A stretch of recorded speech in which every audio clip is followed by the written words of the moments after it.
નમસ્કાર વિદ્યાર્થી મિત્રો, હું કલ્પેશ રાવ. મારી ચેનલને તમે સબસ્ક્રાઇબ કરો, લાઇક કરો, કોમેન્ટ કરો અને તમારા મિત્રો સાથે શેર કરો. આજે ધોરણ 10 નો આપણે આ લેસન શીખવા જઈ રહ્યા છીએ.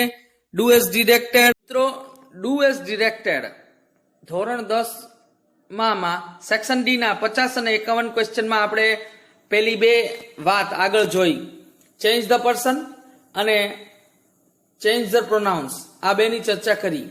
હવે આજે આપણે આ ત્રીજા ટોપિકની ચર્ચા કરીએ છીએ, ચેન્જ સિંગ્યુલર એન્ડ પ્લ્યુરલ. એટલે વાક્ય એકવચન હોય તો એનું બહુવચન બનાવવાનું અને બહુવચન હોય તો એનું એકવચન બનાવવાનું.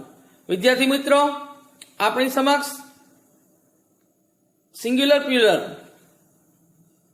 એની ચર્ચા કરીએ તો સામાન્ય રીતે નામનું પ્લ્યુરલ કેવી રીતે બને એની આપણે વાત કરીએ તો એકવચન છે એમાં એસ લગાડવાથી વાક્યનું બહુવચન બને છે. દાખલા તરીકે બોય તો એનું બોયઝ, કેટ તો એનું કેટ્સ, કાઉ તો એનું કાઉઝ, ગર્લ તો એનું ગર્લ્સ. મોટાભાગના નામોની પાછળ એસ લગાડવાથી વાક્યનું બહુવચન બને છે, નામનું બહુવચન બને છે. નામનો છેલ્લો અક્ષર ઓ, CH, SS, S, SS કે X હોય તો તેને ES જોડવાથી એ નામનું બહુવચન થશે. દાખલા તરીકે બોક્સ હોય તો બોક્સીસ, પોટેટો હોય તો પોટેટોઝ, બેન્ચ હોય તો બેન્ચીસ, ડીશ હોય તો ડીશીઝ, બસ હોય તો બસીઝ, ક્લાસ હોય તો ક્લાસીસ વગેરે. ત્રીજો નિયમ સમજીએ કે નામના અંતે વાય આવેલો હોય એટલે નામના છેલ્લા અક્ષરમાં વાય સ્પેલિંગમાં હોય અને તેની પહેલા વ્યંજન આવેલો હોય તો વાયને સ્થાને આઈ કરી અને ES મૂકવાથી નામનું બહુવચન થાય છે.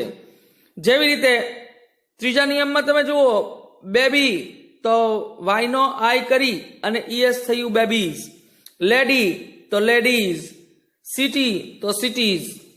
ચોથો નિયમ, નામના અંતે વાય હોય અને તે પહેલા સ્વર આવેલો હોય તો માત્ર એસ જોડવાથી નામનું બહુવચન થાય છે. વાયની પહેલા માત્ર સ્વર હોય તો સીધો એસ લાગે છે. દાખલા તરીકે બોય હોય તો બોયઝ, ડે હોય તો ડેઝ, ડોંકી હોય તો ડોંકીઝ. અહીં તમે જોઈ શકો છો કે માત્ર એસ જ લાગે છે. પાંચમો નિયમ, નામના અંતે એફ કે એફઈ આવેલા હોય તો એફ કે એફઈ ને સ્થાને, એટલે પાછળ લાગેલા એફ કે એફઈ ને સ્થાને VES મૂકવાથી નામનું બહુવચન થાય છે. દાખલા તરીકે જુઓ, લીફ, LEAF લીફ તો એનું લીવ્સ થઈ ગયું, LEAVES. LOFE લોફ તો લૂઝ થઈ ગયું, વાઇફ તો વાઇફ થઈ ગયું અને લાઈફ તો લાઈવ્સ થઈ ગયું. પણ અપવાદો યાદ રાખવાના જેવા છે. અપવાદો જો પ્રૂફ હોય તો પછી VES લાગતો નથી, સીધો એસ જ લાગે છે. પ્રૂફ્સ, રૂફ એટલે છાપરું હોય તો રૂફ્સ. કેટલાક નામોના બહુવચનના અનિયમિત રૂપો યાદ રાખો. દાખલા તરીકે મેન હોય MAN મેન તો એનું MEN મેન થઈ જશે. FOOT ફૂટ હોય તો FEET ફિટ થઈ જશે. WOMAN વુમન હોય તો WOMEN વુમેન થઈ જશે. TOOTH ટૂથ હોય તો TEETH ટીથ થઈ જશે. CHILD ચાઇલ્ડ હોય તો CHILDREN ચિલ્ડ્રન થઈ જશે. નીચે આપેલા નામો હંમેશા બહુવચનમાં જ વપરાય છે, એટલે આ નામો કોઈ દિવસ એકવચનમાં વપરાતા નથી. એને હંમેશા બહુવચનમાં વાપરવામાં આવે છે અને તેની સાથે હંમેશા બહુવચનનું ક્રિયાપદ જ મુકાય છે. દાખલા તરીકે ચશ્માની વાત કરીએ તો ગ્લાસીસ જ બોલાય. સ્કીઝર્સ એટલે કાતરની વાત કરીએ તો સ્કીઝર્સ જ બોલાય.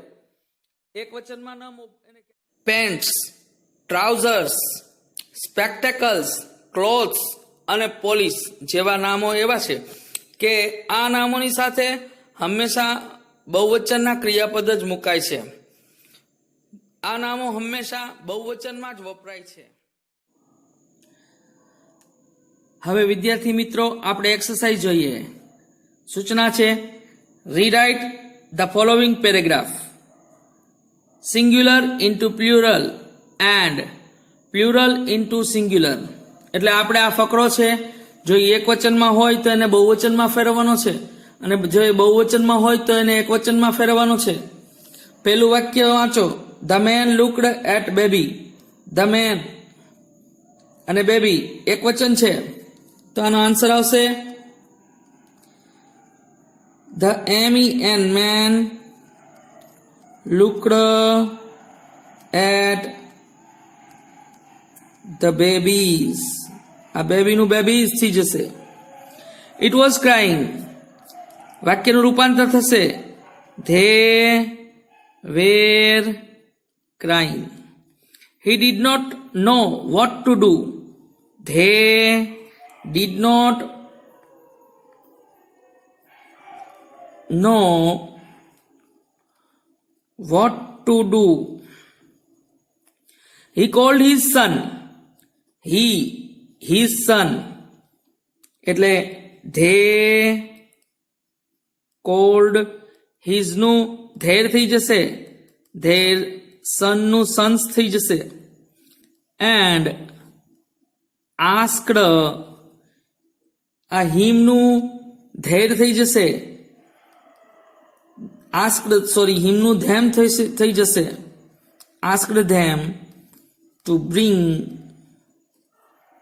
some milk. હવે બીજું વાક્ય જોઈએ. Look at that girl. વાક્યનું રૂપાંતર કરશું. કેમ થશે? આન્સર લુક એટ ધેટનું ધોષ થઈ જશે, ગર્લનું ગર્લ્સ થઈ જશે. What is she doing? તો what are they doing? She is eating a mango. તો they are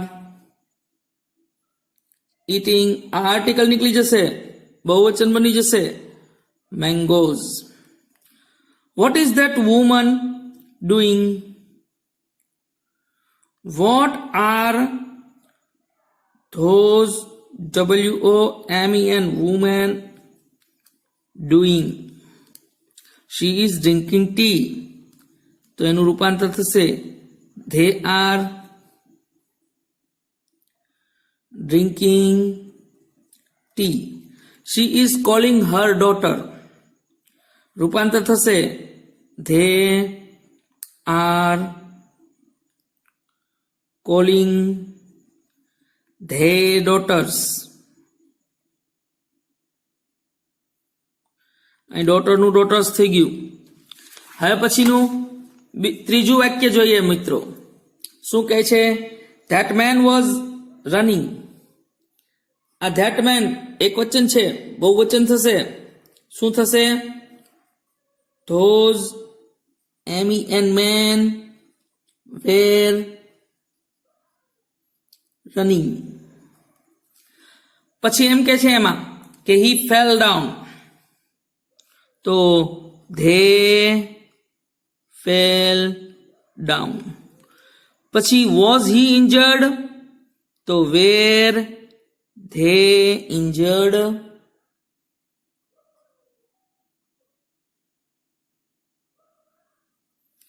yes he was. તો yes they were. He broke his foot. તો ફૂટ નું ફીટ થઈ જશે they broke their FWT feet. He telephoned his son. he અને his માં ફેરફાર થશે, son માં ફેરફાર થશે. તો they telephoned their sons. ફરી પાછો ચોથો paragraph. Where is the child? રૂપાંતર થશે. ચાઇલ્ડ છે એનું ચિલ્ડ્રન થઈ જશે.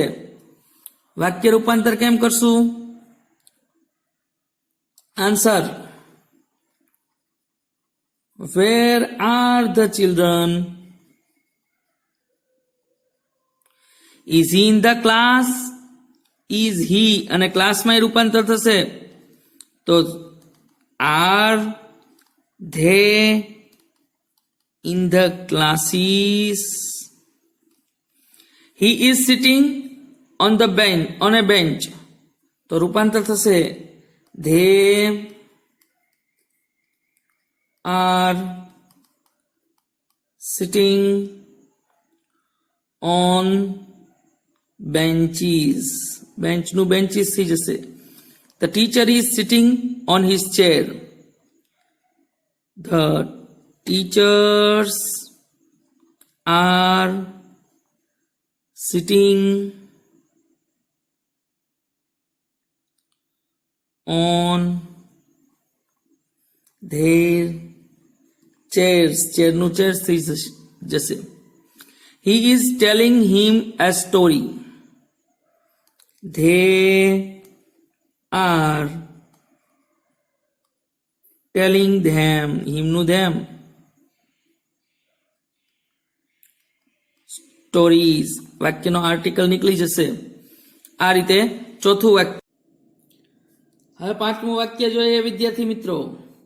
The farmers are working in their fields.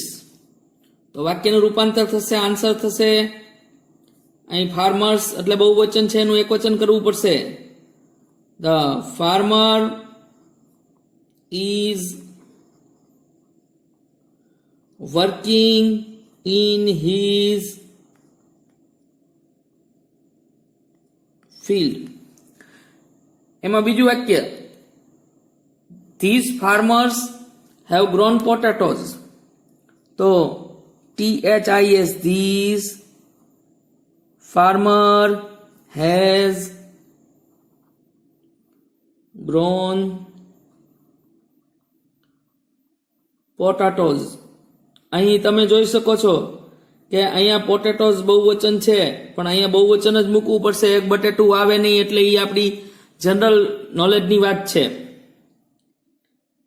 Those farmers have grown brinjals. તો that farmers has grown brinjal. They will pack the potatoes in boxes. So he will pack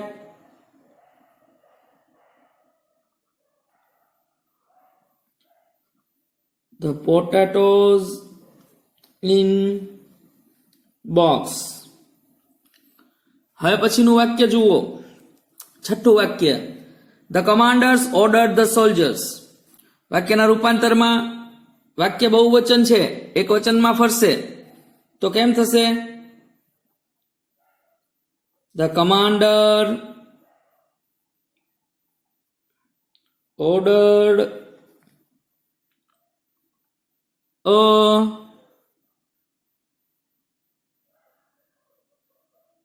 soldier. અહીંયા a soldier મૂકવું પડશે. To get ready. To get ready. They took their guns and stood in rows. So he took his guns, S निकली जैसे, and stood in row. S निकली जैसे. The commander said. The commander said. શું કીધું? આપણે into inverted કોમામાં લખવું પડશે. શું કહે છે?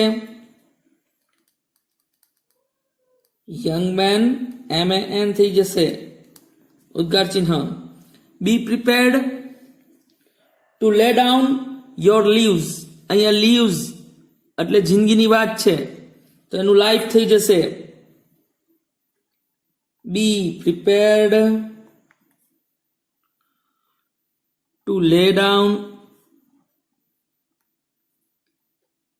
Your life in two inverted comma pura. The soldier decided. So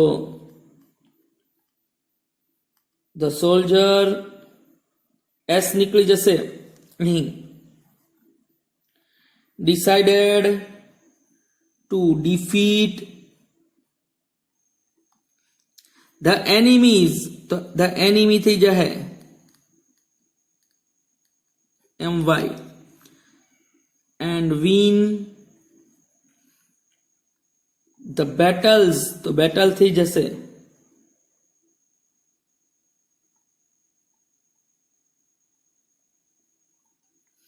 તો વિદ્યાર્થી મિત્રો આ રીતે આપણે સિંગ્યુલરનું પ્લુરલ અને પ્લુરલનું સિંગ્યુલર કરી રૂપાંતર કરી એક્સરસાઇઝ કરી સમજ્યા. આવી એક્સરસાઇઝો તમે પણ ઘરે કર્યા કરજો. આભાર અસ્તુ.